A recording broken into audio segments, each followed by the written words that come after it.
¿Qué tal? Soy Diego Fernández, muchas gracias por seguir este canal. Continuamos con otro aspecto relacionado con el estilo en la redacción y voy a abordar en esta edición el uso de un verbo que no pocas veces se utiliza con impropiedad, tanto en la prensa hablada y escrita como en otros ámbitos.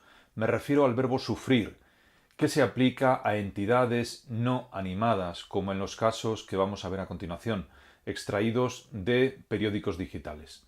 En La Voz de Galicia leemos: entre los días 2 y 3 la temperatura en Lugo sufrió una variación superior a los 24 grados. Es evidente que la temperatura no puede sufrir porque no es un ser animado. Este titular debería haber sido expresado así: entre los días 2 y 3 la temperatura en Lugo experimentó una variación superior a los 24 grados. En otro titular del Diario de Mallorca leemos esto: el máster de Casado sufrió un cambio de notas. Aquí el verbo sufrir, mal aplicado al contexto, puesto que tampoco un máster es un ser animado y no tiene la capacidad de sufrir, no acepta el cambio por experimentar, como en el caso anterior. Yo propongo dos alternativas de redacción. La primera es esta: al máster de Casado se le efectuó un cambio de notas. Y la segunda: las notas del máster de Casado fueron manipuladas o alteradas, entre otras posibilidades. En una crónica de Sociedad del diario Sur encontramos el siguiente enunciado: algo similar ocurre, agrega la DGT, cuando, en tiempos de paz, el vehículo sufre un siniestro por acciones militares o por un atentado. Otra vez nos topamos con el verbo sufrir, aplicado en este caso a un vehículo. Quien sufre el siniestro no es el vehículo, sino el ocupante o los ocupantes del vehículo. Tampoco es correcto decir que el vehículo experimenta un siniestro.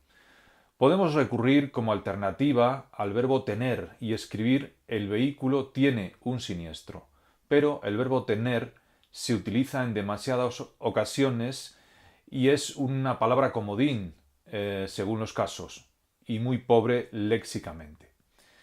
Tampoco podemos echar mano del verbo siniestrar, porque no existe, no está registrado en el diccionario de la Real Academia Española, aunque sí existe el adjetivo siniestrado.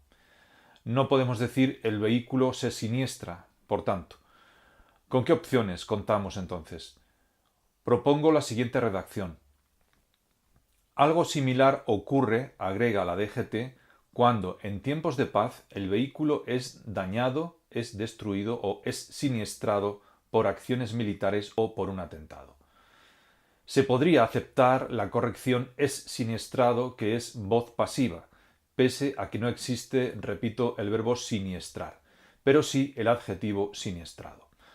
Otra posible corrección sería esta: algo similar ocurre, agrega la DGT, cuando en tiempos de paz al vehículo se le ocasionan daños graves o graves daños, daños serios o serios daños por acciones militares o por un atentado. Vayamos al último caso, que además de utilizar con impropiedad el verbo sufrir, es un ejemplo de ambigüedad flagrante que también hay que evitar en un texto escrito y que voy a comentar. El titular dice: casi la mitad de los hogares españoles con Internet sufrieron una subida de precio durante el primer semestre. En esta ocasión el verbo sufrir adopta un sentido muy próximo a lo metafórico, puesto que un hogar está formado por personas, que son las que pueden sufrir.